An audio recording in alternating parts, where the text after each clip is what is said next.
Hey everyone, I just wanted to talk about a couple ways that everyday people can access their intuition. I think this is really important because before I developed my own gifts as the New England Psychic Medium, I didn't realize I was getting intuition through other aspects, or I call them unevolved gifts or unevolved connections. So one of those ways is directly through our guides, and the other way is through our dreams. Now that I've been using my gifts actively, I don't get as much prolific dreams just because I get them during the day. So I'm actively a part of the messages coming forward, so I don't really have to have them at night. So I'll explain what all this means, but first I'd like to explain a little bit about guides. So spirit guides are like our spirit team. They're not just like assigned to us, we actually choose them. We are very much a part of our planning process and our birthing process, and our guides, they're all a part of this really intricate pre-birth planning system in the Akashic realm. So one of my gifts is that as an Akashic Realm guide is to actually do pre-birth planning with clients in the astral realm. So it's part of my in-between incarnations job, and it's how I get a lot of my information. So essentially I'm using my soul level knowledge here in the physical, and that's really my gift system. So what we do in the Akashic Realm, for those of you who don't know, Akashic Realm is a energetic dimension created to store soul level information. That soul level information includes our soul structure, our soul origin. It's kind of like history of souls. So it goes back very, very far, but it's not, because souls are infinite and because they've begun, it's literally a never-ending process. We don't have like the very beginning of time, but we do have a lot of information that we would consider eons old. So what we do there is the Akashic Realm has many different rooms and areas and buildings, and it's a lot of different branches because obviously, it's a huge thing. It's a database, it's a pre-birth planning center, it's a place where we can go and watch our lives play out. It's like a big auditorium. It's really interesting. So what happens is we go there, we plan our lives when we're ready to incarnate, and we're surrounded in this room. We go to pre-birth planning, and we're surrounded in this room by a bunch of people, and we decide what lessons we're going to take on. And some of our soul family members are there, some people we don't really know, some people who are on the same mission, some people who might play a part in your life. They might sit around and say, well, I want to play that role, so I'm going to volunteer. You would make an agreement, and then you would add that to part of your story. You would choose your guides, you would choose your children. Your children are a part of that volunteer process. They're predestined in that way, where you would have to write them in ahead of time and plan their birthdays and plan their introduction into your life. And all of that, it's really intricate and amazingly detailed. But then what we do is and I would like to mention that our astrology is also a part of that. At that point in time, depending on our lessons and what we want to accomplish, we would pick a birth chart, and that birth chart would help us accomplish our goals. So all of this is a part of this process. And then we are assigned spirit team to help guide us in the process. So the reason why we have a spirit team is because when we incarnate, we lose a lot of our soul level connection.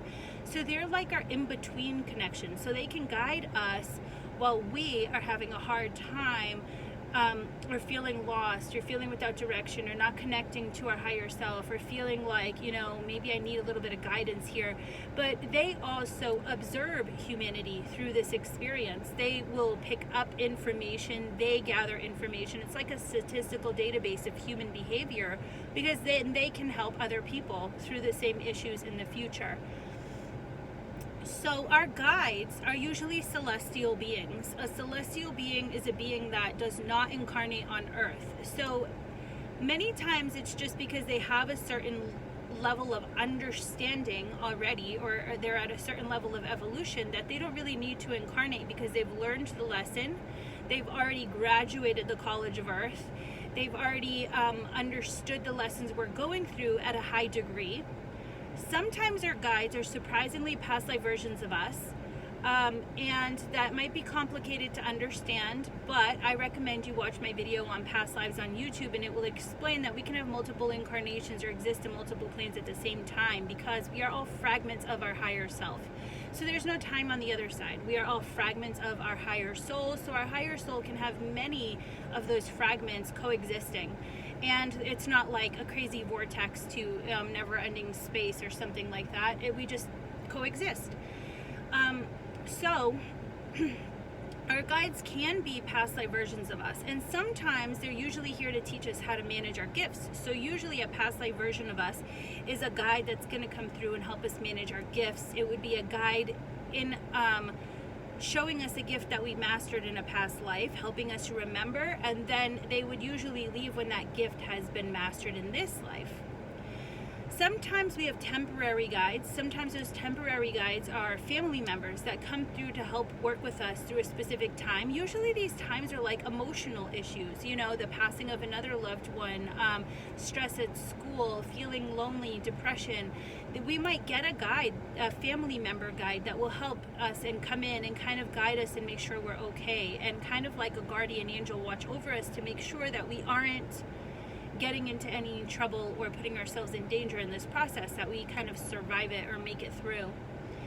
And sometimes we get inactive guides. When I scan somebody's soul records, sometimes I see like it kind of looks like an empty place where there's an outline and it's a shadow figure, and this is just an inactive guide. It means that it's a position for a guide that you have already chosen, that's supposed to be a part of your life, either in the past, present, or future, whether it was a temporary guide, a past life version of you to manage a gift, a gift guide, or an upgraded guide. They kind of have that position already there in your life, and when you get to that place in time, you would activate it, and then when it's done, it would be inactive. So that's pretty interesting too. Now, most people have 4 guides. Children are different because children don't make as many decisions. Usually their parents make a lot of the decisions for them, therefore they don't need a lot of guidance, but they usually have around 2. Now, we're all born with 1. We usually get 2 around 5, and then we can manage 3 depending on how busy our life is. For example, I was a very independent child, so by 8 I had 3 guides. Actually, they said I had more guides than that. I had 7 guides at 3, but I was actively using 3. So another interesting thing is that usually we only have guardian angels as guides if we are of the angelic soul group, and angelic soul group people do incarnate. They do come to earth. They're actually the biggest soul group on earth. So I think that's a funny misconception, because most people assume that the angelic soul group doesn't incarnate, that we only have guardian angels.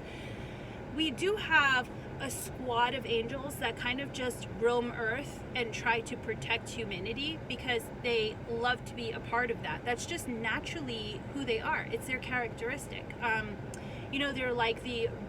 They're like the warriors who don't like suffering, so they're going to come down and interfere in our lives to try to help us or save us or protect us in their own way, because that's their characteristic. But usually we only have a guardian angel assigned to us if we are of the angelic soul group, and it's not like a selection process. It's not a way of leaving other people out. Usually we have our primary guide is of our soul group, so it's of our soul's origins, and the reason is because we have the same structure, we have the same personality, and we have the same energy, so they know how to help repair us. They know the most of us, and sometimes when we get into soul level traumas, they themselves can actually repair us and help heal us and mend us. So we just connect better to our primary guide if it's of our same soul group. So it's not like a selective process. Anybody can always call upon the angelic realm for protection. Like I said, they are the largest soul group, so they have a lot of beings, so they're everywhere all the time, and they can easily be called upon. Now, the angelic soul group does earn their wings through experience. So when we have a guardian angel, usually it's an angel who has evolved enough to earn their wings and come down. Now, one of the other interesting things I wanted to talk about was the astral traveling and dreaming. So most of us at first take intuitive information in through our dream state. And what most people don't understand is we all astral travel in our sleep. But our physical body doesn't always remember it because it may stress us right out of sleep. So these dreams, these sensations, these places, these visions, these meetings that you're having are actually real in soul level. But when we are conscious of them, we can actually try to alter them.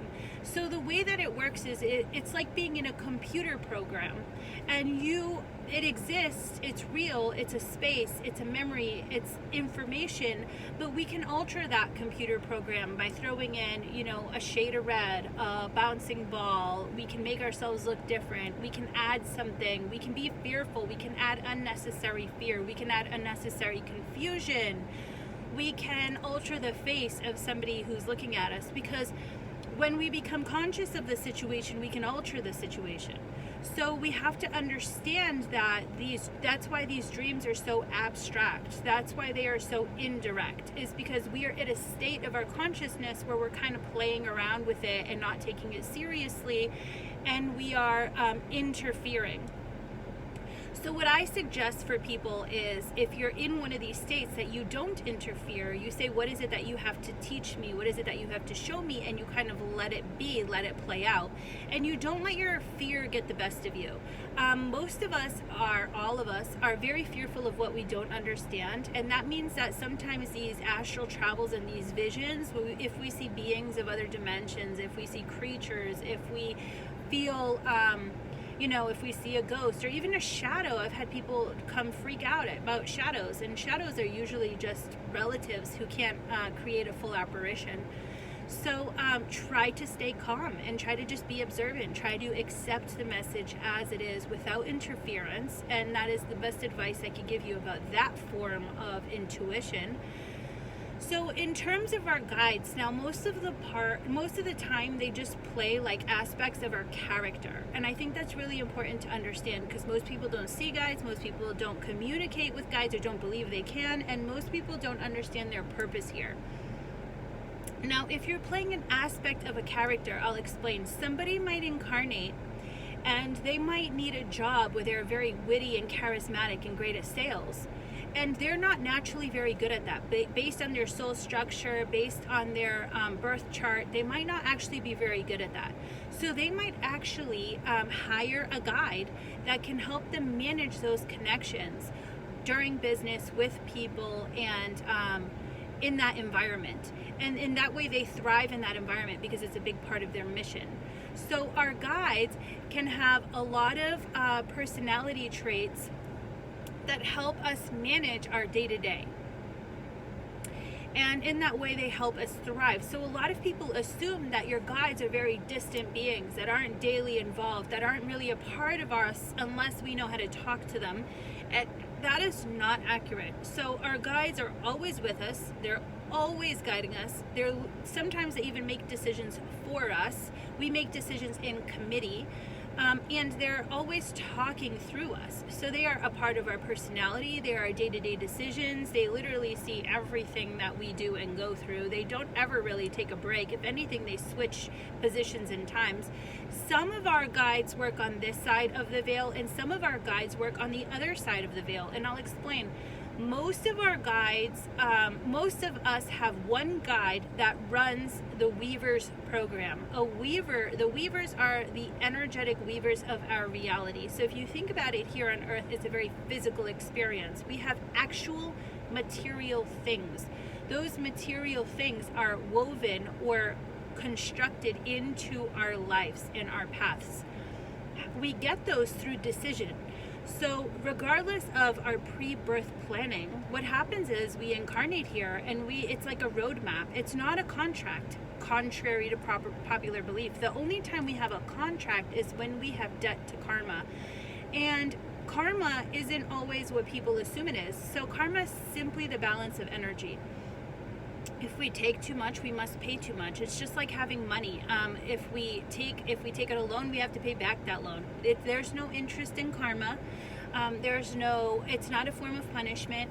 I've seen people who have taken too many lives in one life and who have simply given lives in the next life, and they gave lives through healing, and it was a very beautiful thing. So karma is repayment. It has nothing to do with punishment. It doesn't work on your schedule. It works on its schedule, and it can't be manipulated. It cannot be altered. I know people have this idea that you can erase negative karma, but it doesn't work like that. I mean, your actions can pay back karma, but it's not an erasing, it's paying back karma, it's balance.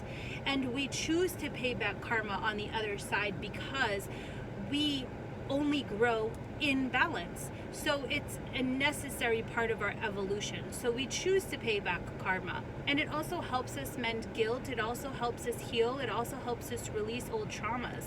So karma is a very valuable part to evolution. Now, the only time we would have, so sometimes karma is, like I said, it's like a contract. That's the only time we would have a contract, is when we're paying heavy karma, and it's because our soul, our higher self, said, I don't want to try to escape this because I don't want to have to pay it the next life. I don't want a way out. I want to make sure that I get it done in this life and don't run away.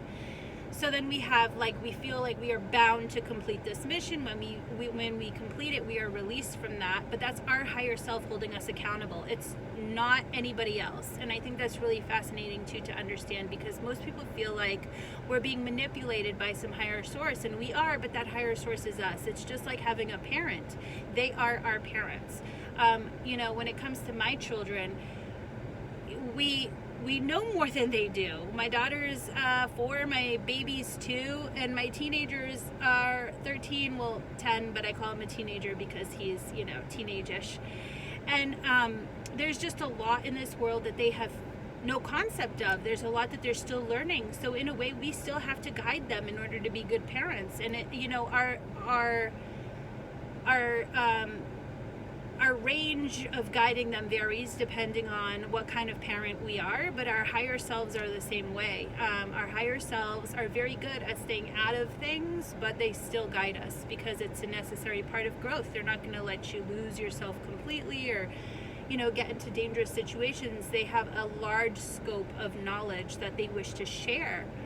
And when we meditate, most of us meditate and connect to our higher selves. So we are actually connecting to our soul's database. We don't become infinite in that way. I know a lot of people assume that, but we learn through experience, physical experience. And when we are in soul missions, we learn through experience. So we have to be present in order to absorb the information in our surrounding energy. So when we connect to our higher self, we are actually connecting to our soul, our higher soul, our soul's database, our knowledge, our specific, very unique experience at soul level. So that's why people have different experiences. That's why they have different knowledge. If somebody is of a particular soul group, they might only have knowledge of that particular soul group. They might not know much about other soul groups because they have only had experience with their particular soul group. So in my situation, it's quite unique because my job is to work with soul groups from all over the multiverse. So I know a bunch of different soul groups, and we've connected, and I've had information on them because of my soul level job and soul level experience. So when we first begin this spiritual awakening process and we're trying to connect to our guides, many people feel like it's such a lost cause. They see this huge gap where there is really no gap. They think, I'll never connect to them, I'll never hear them, I'll never understand them, I'll never reap the benefits of having guides, which is kind of funny now to me because I understand that they will always do their job regardless of if we know they are there or not. And our Akashic Realm planning is a roadmap, and that means that we are not bound to any particular road. We have already thought of all these roads. We have already thought of all the detours. We have already thought of all the possibilities, and we watch all those possibilities play out in the Akashic Realm on these huge screens where we see, well, what happens if I turn left instead of right? Let's create that story. What happens if I go right instead of left? Let's create that story. What happens if I don't leave him in time? Let's create that story. And in that way, all these routes have already been pre-planned. But we don't just create all those realities at the same time. That would require a lot of energy, and it would be very wasteful if you think about it. That's not how life works. What we do is we take the roadmap, we incarnate, and we make decisions, and then our weavers create or weave the reality of that decision to make it a reality. And that's why we have the map, the planning, and the guides. Now, weavers just do their job, which means that if you make negative decisions, you're creating a negative reality. If you are stuck in negative thoughts, then your weavers are stuck creating negative realities.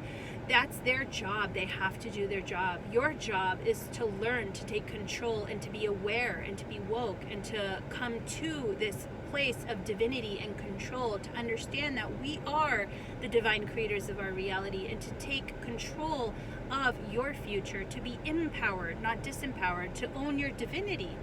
And that happens by understanding that you are in control, and that means your weavers do as you say. So that's part of this manifestation and growth process. So our weavers don't usually directly connect to us.